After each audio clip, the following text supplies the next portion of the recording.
بسم اللہ الرحمن الرحیم۔ ڈسکور اوریجنل کے معزز ناظرین، السلام علیکم۔ اب کس نمبر 439 ملاحظہ فرمائیں۔ اس تیسری آواز نے مجھے چونک کر پلٹنے پر مجبور کر دیا۔ ایک لمحے کے لیے مجھے اپنی آنکھوں پر یقین نہ آیا۔ نہیں، میں نے اپنے آپ سے کہا یہ کیسے ہو سکتا ہے، لیکن حقیقت کا ایک بے رحم اور ناقابل تردید ثبوت اس کی صورت تھی جو میری نظر سے اوجھل ہو جانے کے بعد بھی میرے تصور میں زندہ تھی۔ یاد ماضی کے سارے عذاب کا رشتہ اسی خیال سے بندھا ہوا تھا۔ پیڈرو میرے سامنے اپنے وجود کی ساری خباثت کے ساتھ موجود تھا، اور یہ منظر میرے لیے اور محسن کے لیے ایک ناقابل یقین تھا۔ اس بے یقینی میں ایک پہلو حیرت کی اس سنتا کا تھا جو کسی بھی ایسے شخص کو پھر زندہ دیکھنے سے ہو سکتی ہے جس کے بارے میں شبہ کی گنجائش ہی نہ رہی ہو کہ وہ مر چکا ہے۔ یہ شاک ایک فطری رد عمل تھا۔ اگر آج میں اپنے ساتھی استاد ٹیڈی کو اپنے مقابل دیکھتا تبھی مجھے اتنا ہی تعجب ہوتا، لیکن فرق میرے جذباتی رد عمل کا ہوتا۔ استاد ٹیڈی کو زندہ پا کے میں خوشی سے پاگل ہو جاتا اور میرا دل اللہ کے لیے شکر گزاری کے جذبات سے معمور ہوتا، جبکہ پیڈرو کو زندہ دیکھ کے مجھے سخت صدمہ ہوا۔ اس صدمے نے مجھ سے میرا احساس طمانینت چھین لیا اور میری فتح مندی کے خیال کو مٹا دیا۔ وہ دشمن جس کی موت کا میں ہمیشہ سے خواہاں تھا اور جس کو قتل کر دینے کے بعد میرے وجود میں بھڑکنے والی آتش انتقام کچھ سرد پڑ گئی تھی، وہ میری حسرت ناکام اور کوشش ناتمام پر خندہ زن پھر میرے روبرو تھا۔ اس کے لبوں کی زہریلی مسکراہٹ میرے لیے تحقیر و تذلیل کی اذیت بن رہی تھی۔ اگرچہ عملے کے رویے میں غیر متوقع بے تکلفی کا پرتمسخر انداز تھا، لیکن اسے یہ ظاہر نہیں ہوتا تھا کہ ان میں سے کسی نے ہمیں پہچان لیا ہے۔ پھر بھی میرا دل دو باتوں پر ہلا۔ ایک تو ان کا انداز پذیرائی تھا، یوں محسوس ہوتا تھا جیسے وہ ہمارے ہی انتظار میں تھے اور یہ انتظار کسی قدر طویل ہو گیا تھا۔ شک کی دوسری وجہ ان کا اردو میں بات کرنا تھا۔ پیڈرو کے لبوں سے آج تک میں نے غلاظت کے سوا کچھ نکلتے نہ دیکھا تھا اور نہ سنا تھا۔ اس نے بھی شاعری بگاڑی تو مجھے اتنا ہی افسوس ہوا جتنا گدھے کو زعفران کھاتا دیکھ کے ہوتا ہے۔ کیا بات ہے؟ میں نے فرانسیسی میں کہا۔ تم لوگ ایسے ہتھیار اٹھائے کیوں کھڑے ہو؟ تمہیں معلوم ہونا چاہیے کہ ہم سمندری ڈاکو نہیں، انٹرپول کے نمائندے ہیں، اور تمہارے ذہن میں اگر مقابلے کا خیال ہے تو نکال دو۔ مصرا نے حیرانی سے میری صورت کو دیکھا۔ میں نے بہت تیز لہجے میں مسلسل فرنچ بول کے اسے سر کھجانے پر مجبور کر دیا تھا۔ شاہد کیا بکواس کر گیا یہ؟ مصرا نے اپنے فرسٹ آفیسر سے کہا۔ میں نے شاہد جمیل کو سب کی نظر بچا کے آنکھ ماری۔ میں خود کچھ نہیں سمجھا سر، اس الو کے پٹھے سے کہو کہ ہم فرانسیسی نہیں جانتے، مصرا نے کہا۔ یہ تو آپ بھی کہہ سکتے ہیں سر، شاہد جمیل بولا۔ میں بھی تو فرنچ نہیں جانتا، کیا تم انگریزی نہیں بول سکتے؟ مصرا نے غرا کر کہا۔ محسن نے فوراً مترجم کے فرائض سنبھال لیے۔ اس نے میری بات کا ترجمہ کیا مگر ترجمے کو فصاحت و بلاغت سے آری رکھا۔ وہ ایک 3rd کلاس نقل کر کے پاس ہونے والے کالج گریجویٹ جیسی انگلش بولتا رہا۔ مصرا کچھ نشے میں تھا۔ اس نے ایک کہکا مارا۔ کہتا ہے تم لوگ ہتھیار کیوں اٹھائے کھڑے ہو؟ وہ پیڈرو سے مخاطب ہوا۔ اس پاگل کے بچے سے کہو کہ اسے کیا توقع تھی؟ کیا ہم پھولوں کے ہار اور گلدستے اٹھائے کھڑے ہوں گے؟ میرا خیال ہے کہ آپ ان سے مطلب کی بات کریں۔ یہ لوگ کیا چاہتے ہیں؟ شاہد جمیل نے مشورہ دیا۔ اور بہتر ہوگا اگر انہیں اپنے ساتھ لے جائیں۔ کہاں لے جاؤں؟ اپنے کمرے میں کسی ایسی ویسی بات علیحدگی میں آسانی سے کی جا سکتی ہے، شاہد جمیل نے کہا۔ یہ تو معلوم کر لیں ان سے کہ یہ ہیں کون، پیڈرو بولا۔ شاہد جمیل نے اسے شرمندہ کرنے والی نظروں سے دیکھا۔ کیا یہ بھی پوچھنے والی بات ہے؟ ہاں، صرف انٹرپول کہہ دینا کافی نہیں ہوتا، پیڈرو نے کہا۔ اور یہ وردیاں تمہارے خیال میں کوئی بھی پہن سکتا ہے؟ اور جس لانچ میں یہ لوگ آئے تھے کیا وہ بھی انٹرپول کی لانچ نہیں تھی؟ شاہد جمیل نے برہمی سے کہا۔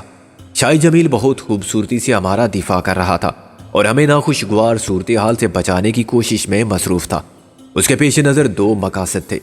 ایک یہ کہ ہمیں شناخت کرانے کے مسئلے کا فوری سامنا نہ ہو جس سے ہمارا راز فاش ہونے کا خطرہ ٹل جائے۔ دوسرے یہ کہ ہم اس مولد سے کوئی فائدہ اٹھانا چاہیں تو حالات سازگار ہوں۔ جب میں نے اسے آنکھ ماری تھی تو وہ کچھ حیران ہوا تھا مگر آدمی ذہین تھا، اس لیے فوراً سمجھ گیا تھا کہ منصور کے پردے میں خدا بول رہا ہے۔ تم نے ٹھیک کہا، مصرا نے شاہد جمیل کے کندھے پر ہاتھ رکھ کے سہارا لیا۔ ان لوگوں سے بگاڑ ٹھیک نہیں ہے، انہیں ٹال دینا چاہیے۔ تھوڑی بہت خاطر مدارت، تھوڑی سی رشوت، تھوڑی سی فرما برداری اور جی حضوری۔ کیا مانگتا ہے بھلا تھانے دار؟ یہ سالے سمندری تھانے دار ہیں۔ رشوت کی بات ذرا سوچ سمجھ کر کریں، شاہد جمیل نے اپنے افسر کو سمجھایا۔ یہ ذرا مختلف قسم کے لوگ ہوتے ہیں۔ ہاں ہاں یار، کیا میں الو ہوں؟ وہ کیا اپنی سالی زندگی گزری ہے اسی صحرا کے ٹورزم میں، دشت کی سیاہی میں، شاہد جمیل نے تصحیح کی۔ ایک ہی بات ہے ان سے کہو، نہیں پہلے ان سب سے کہو کہ جائیں، سب اپنا توپ خانہ لے کر آ گئے ہیں۔ چل بے ڈاکٹر بھنڈی۔ کیا بولا؟ بھنڈاری اچھلا، ابھی تم پھر سب کا سامنے ہمارا انسلٹ کرتا ہے مصرا، بعد میں بولے گا سوری ہم نشے میں تھا۔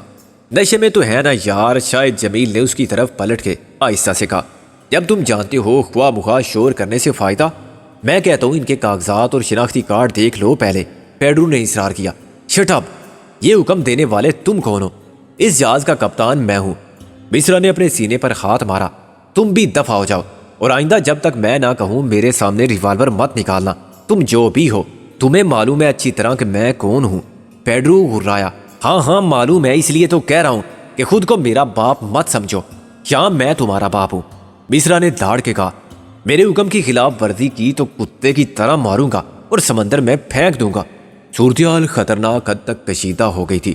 اگر پیڈرو کے ذہن میں کوئی شک پیدا کرنے والی بات تھی تو اس کا اظہار وہ سب کے سامنے کرنا نہیں چاہتا تھا، اور غالباً خود بھی بے یقینی کے تذبذب میں مبتلا تھا۔ مگر مصرا کے اشتعال انگیز رویے کے بعد یہ عین ممکن تھا کہ وہ کچھ کر بیٹھتا۔ ریوالور اس کے ہاتھ میں تھا، وہ مصرا کی کپتانی کی پرواہ کیے بغیر باغیانہ سرکشی اختیار کر لیتا تو نوعیت خون خرابے تک پہنچ جاتی جس میں کوئی بھی مارا جاتا۔ وہ خود مصرا یا ہم، ان کی آپس کی چپکلش نے مجھے وہ موقع فراہم کر دیا جس کی مجھے تلاش تھی۔ میں نے 1 سیکنڈ کی حرکت میں پاؤں اوپر اٹھا کے جراب میں سے ریوالور نکال لیا۔ میرا اشارہ پاتے ہی محسن نے بھی ایسا کیا، اور جب تک پیڈرو اپنے جاریانہ عزائم پر عمل پیرا ہوتا، ہم نے اپنے آٹومیٹک ریوالور 2 مختلف سمتوں سے تان لیے۔ میرا نشانہ مصرا تھا تو محسن کی زد میں استاد پیڈرو تھا۔ ان کے پیچھے گل نے پوزیشن سنبھال لی تھی۔ شاید تم لوگوں کی سمجھ میں میری بات نہیں آئی، میں نے فرانچ میں کہا، ہم بلا وجہ خون خرابہ نہیں کرتے، لیکن اپنے دفاع میں گولی چلانے کا حق رکھتے ہیں، اور قانونی فرائض کی انجام دہی میں رکاوٹ ڈالنے والوں سے نمٹ سکتے ہیں۔ موسی نے پھر انگریزی میں میری بات آگے پہنچائی۔ مصرا نے کہا، ایسی کوئی بات نہیں، نہ ہم مقابلے کا ارادہ رکھتے ہیں اور نہ اس کی ضرورت محسوس کرتے ہیں۔ ہم قانون کا احترام کرنے والے لوگ ہیں، اور مجھے افسوس ہے کہ ایسی غلط فہمی پیدا ہوئی۔ آپ کی تشریف آوری کا مقصد کچھ بھی ہو، کیپٹن آر مصرا آف SS کرانتی 3 آپ کو خوش آمدید کہتا ہے اور آپ کو مکمل تعاون کا یقین دلاتا ہے۔ موسی نے جو کچھ فرنچ میں کہا یہ تھا کہ یہ حرام زادہ جو ایک بار مرنے سے بچ گیا یا جہنم سے لوٹا دیا گیا، دوسری بار زیادہ عذاب کی موت کے لیے مجھے اندیشہ ہے کہ اس سے ہماری جال سازی کا پتہ چل گیا ہے۔ ہم میں سے ایک کو اس پر نگاہ رکھنی ہوگی۔ میں نے کہا، ابھی سے جنگ چھیڑ دینا مناسب نہیں ہے، پہلے یہ معلوم ہونا چاہیے کہ غالب اور نازو کہاں ہے۔ موسی نے انگریزی میں ترجمہ کیا۔ کیپٹن مصرا کا مثبت رویہ ایک نیک فعل ہے، ہم ضابطے کے مطابق کارروائی کر رہے ہیں، اور اگر جہاز بھی معمول کے تجارتی سفر پر رواں ہے تو کسی کو ہم سے کوئی خطرہ محسوس نہیں کرنا چاہیے۔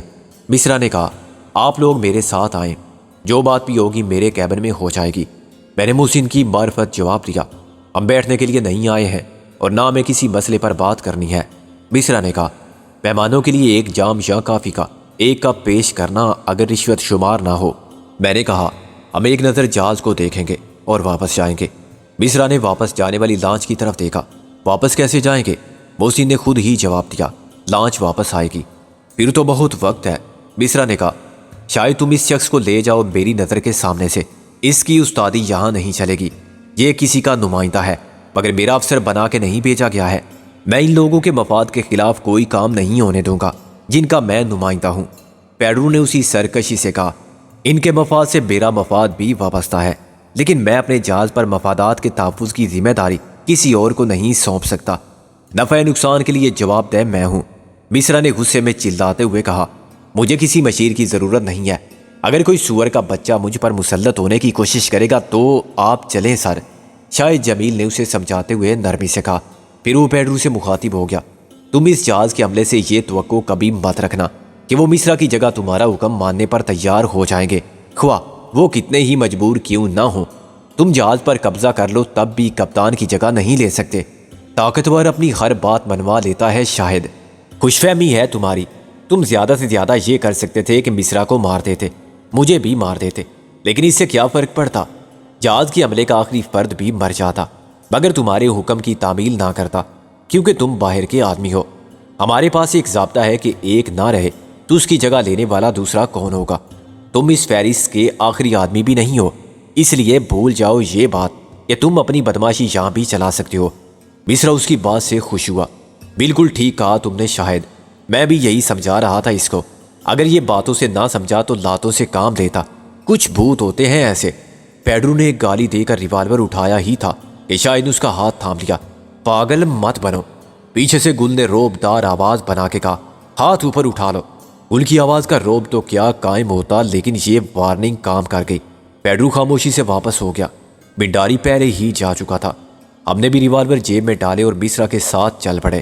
اس نے محسن کی معرفت، اپنے عملے کے ایک جاہل اور غیر ذمہ دار شخص کے رویے پر معافی مانگی اور ایک دلچسپ بات کہی۔ اس نے پیڈرو کے بارے میں کہا کہ وہ نشے میں تھا، جبکہ نشے میں خود کپتان صاحب تھے۔ تم کس قسم کے کپتان ہو آخر؟ محسن نے اسے ڈانٹ کر کہا، تمہارا عملہ تمہارے سامنے سرکشی سے بات کرتا ہے، شراب کے نشے میں دودھ رہتا ہے، اور حد یہ ہے کہ تمہارے منع کرنے کے باوجود اسلحہ نکال دیتا ہے، وہ بھی بین الاقوامی پولیس پر۔ دراصل وہ عملے میں شامل نہیں ہے۔ کیا اس کا یہ مطلب ہے کہ وہ کوئی مسافر ہے؟ ایک مال بردار جہاز پر کسی مسافر کی موجودگی کا کیا جواز ہے؟ محسن نے کہا، کیا تم ناجائز طور پر لوگوں کو ایک ملک سے دوسرے ملک کے ساحل پر اتارنے کا کام بھی کرتے ہو؟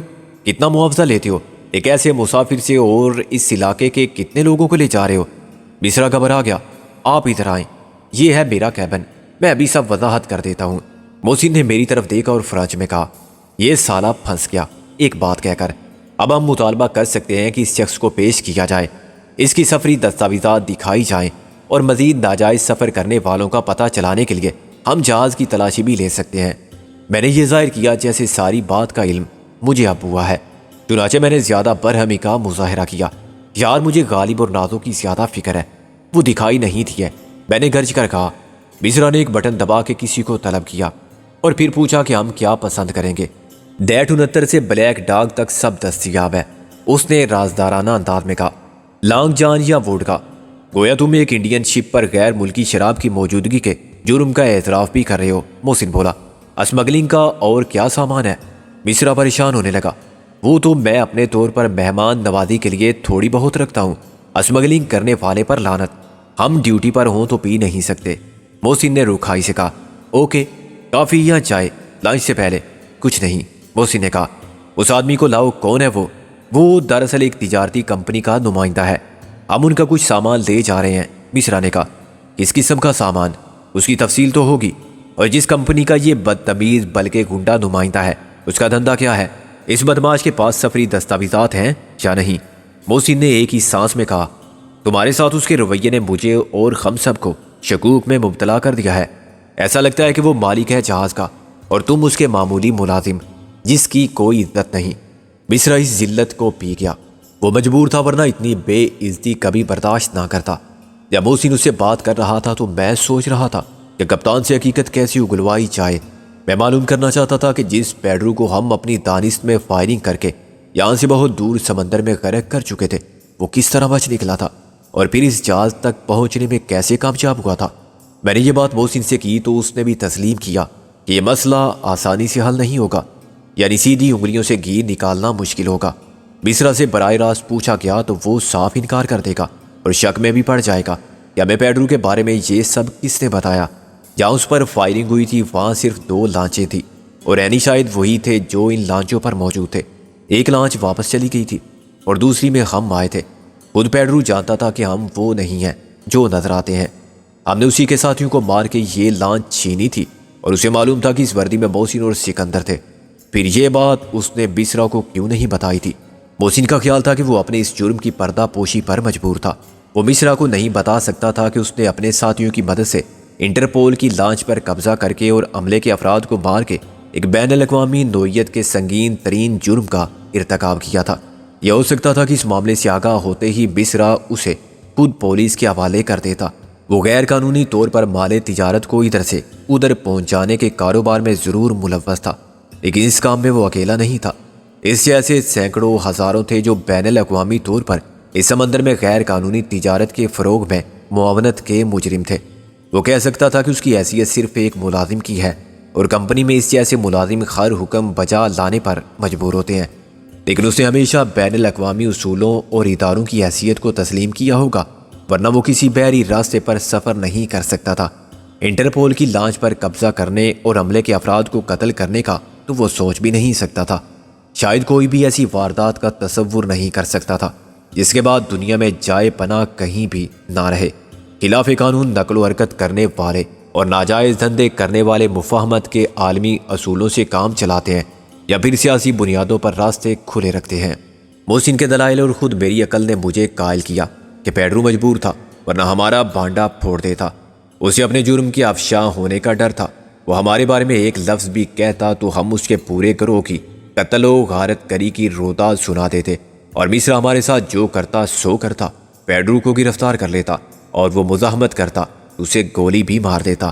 اسے قطعی ضرورت نہ تھی کہ وہ کسی بین الاقوامی مجرم اور قاتل کو پناہ دے کر خود بھی شریک جرم بنے۔ میری سمجھ میں نہیں آتا تھا کہ پیڈرو اب کیا کرے گا۔ وہ خاموش رہ کہ کوئی خطرہ کیسے مول لے سکتا ہے۔ وہ اچھی طرح جانتا ہوگا کہ ہم اس جہاز پر کیا عزائم لے کر آئے ہیں۔ اسے کچھ نہ کچھ تو کرنا ہی پڑے گا، یا وہ ذاتی خطرہ مول لے کر بسرا کو قائل کرے کہ خود اس کی اور جہاز کی سلامتی خطرے میں ہے، یا جو کرنا ہے خود کرے۔ اگر اسے شاید جمیل نے نہ روکا ہوتا تو وہ سارے معاملات کو اپنے کنٹرول میں لینے کے فیصلے پر عمل درآمد کر چکا ہوتا۔ شاید جمیل نے اسے بر وقت سمجھا دیا کہ معاملہ ایک مصرع کا نہیں، جہاز کا سب عملہ اس کے خلاف سفارہ ہو جائے گا، اور یہی بات پیڈرو کی حوصلہ شکنی کا باعث بنی تھی۔ پھر بھی وہ کب تک رسک لے گا؟ یا اسے معلوم نہیں کہ ہمیں ملنے والی مہلت کا ہر لمحہ تباہی کو قریب سے قریب تر کرتا جا رہا ہے؟ جہاز کسی بھی کمپنی کا ہو، وہ خود چودھری دلاور اینڈ کمپنی کے مال کا نگراں اور محافظ ہے، اور ایسا کبھی نہیں ہونے دے گا کہ جہاز کے ساتھ کروڑوں کا مال ڈوب جائے۔ وہ کسی کپتان کو خاطر میں نہیں لائے گا اگر یہ دیکھے گا کہ اس کی ناواقفیت یا حماقت کی بنا پر جہاز کے پر خچے اڑ سکتے ہیں۔ اس کے لیے اس کے ساتھیوں کی موت نے ایک بہت بڑا مسئلہ پیدا یہ کر دیا کہ وہ اکیلا رہ گیا تھا۔ اس کا مشن ناکامی کی نظر نہ ہوتا تو وہ ہم سب کو مار کے یا زندہ گرفتار کر کے اسی لانچ پر آتا جس میں ہم پہنچے تھے۔ اس کے سب ساتھی ہوتے تو وہ بڑی آسانی سے ایس ایس کرانتی تھرڈ پر قبضہ کر لیتے اور مصرع کی ساری کپتانی دھری رہ جاتی۔ عملاً خود پیڈرو کپتان ہوتا اور وہ جو حکم دیتا وہ مانا جاتا۔ اب صورتحال یکسر پلٹ گئی تھی۔ وہ خود بڑی مشکل سے جان بچا کے فرار ہونے میں کامیاب ہوا تھا۔ یہ ابھی تک ایک ناقابل فہم اور پراسرار معمہ تھا کہ آخر وہ کسی گولی کا نشانہ کیوں نہیں بنا، اور پھر غائب ہونے کے بعد ہم سے پہلے اس جہاز پر کیسے پہنچ گیا۔ اس جہاز پر اس کو اپنے ساتھیوں کے ساتھ قبضہ کرنا تھا۔ اس پر ہم پہنچ چکے تھے، ہم مسلح تھے، اور ابھی تک اس نے ہم تین کو دیکھا تھا۔ اسے یہ علم نہ تھا کہ ففتھ کالم کے دو لوگ غالب اور نازو ہیں جو لیزا اور چارلی کے نام سے جہاز پر سفر کر رہے ہیں۔ مجموعی طور پر ہم اس پوزیشن میں تھے کہ جہاز پر آسانی سے قبضہ کر سکتے تھے۔ پیڈرو کے مشن کے پہلے حصے کی ناکامی نے اسے دوسرے مرحلے کی ناکامی کے خطرات سے دوچار کر دیا تھا۔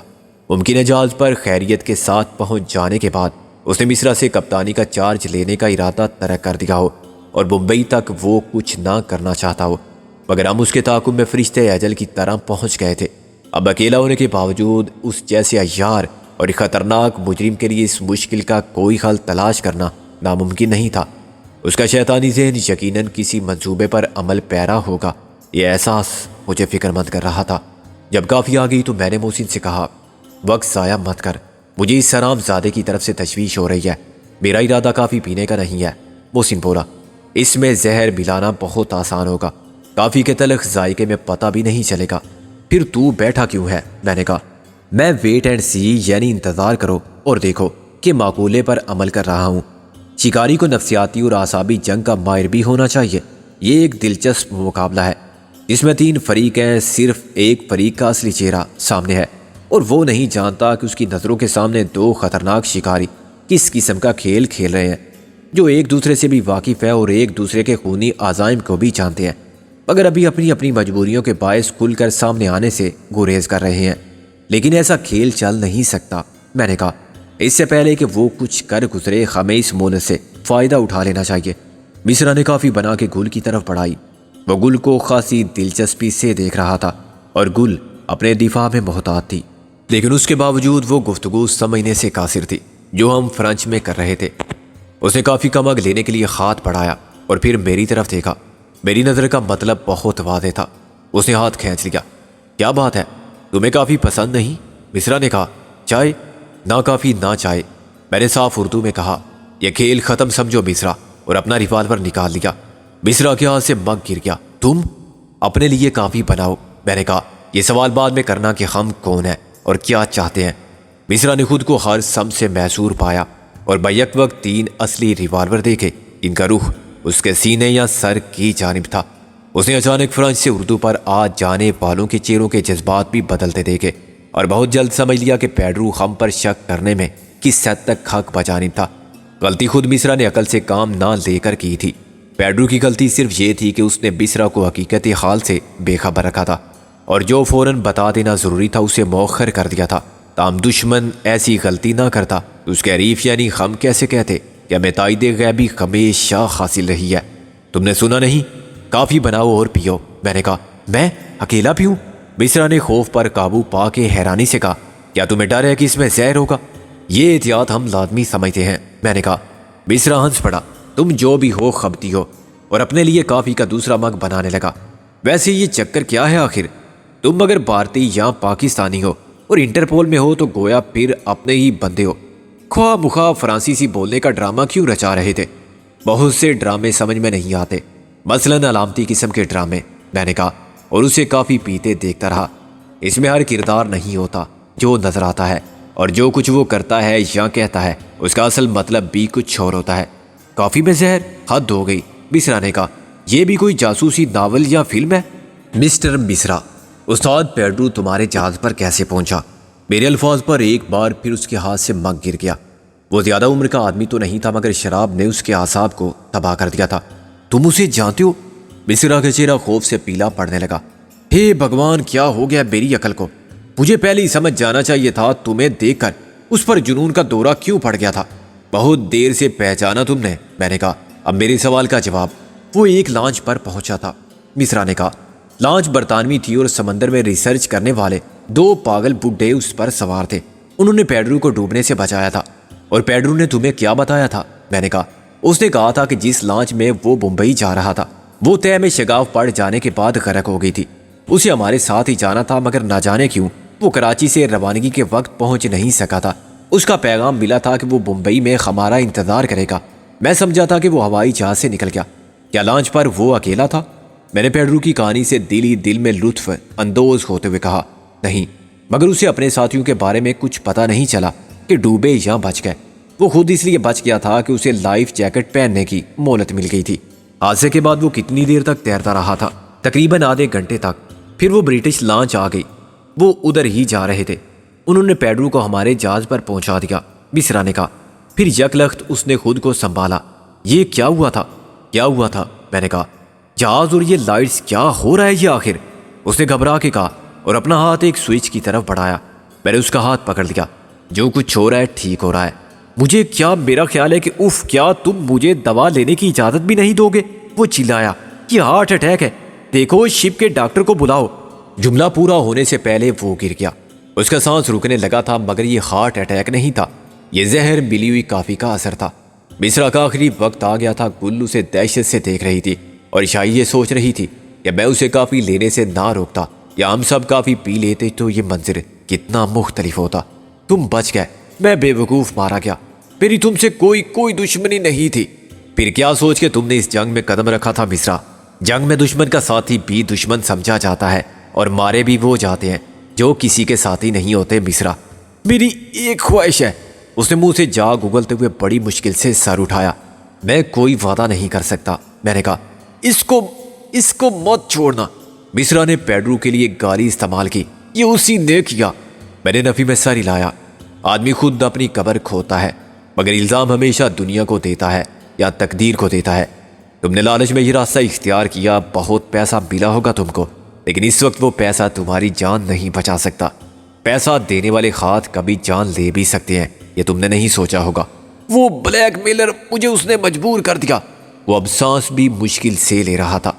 1,00,000 تم میری فیملی کو۔ آخری الفاظ اس کے لبوں پر ٹوٹ گئے۔ اس کا جسم تشنج کے آخری جھٹکے کے بعد ساکت ہو گیا۔ میں نے فوراً اس کی جیب میں ہاتھ ڈال دیا۔ اندر ایک پرس تھا جسے میں نے کھول کر دیکھے بغیر اپنی جیب میں منتقل کر لیا۔ اندر کی دوسری جیب میں ریوالور تھا، اسے میں نے بے مصرف جانتے ہوئے چھوڑ دیا۔ باہر سے سنائی دینے والی آوازوں پر میرے کان کھڑے ہو گئے۔ خبردار، میں گولی مار دوں گا۔ یہ آواز پیڈرو کی تھی۔ پھر گولی چلنے کی آواز آئی تو ایک بڑے کرم میں چلایا، تم نے دیکھ لیا؟ پیڈرو داڑ کے بولا۔ جو میرا حکم نہیں مانے گا اس کا یہی انجام ہوگا، چلو باقی سب لوگ۔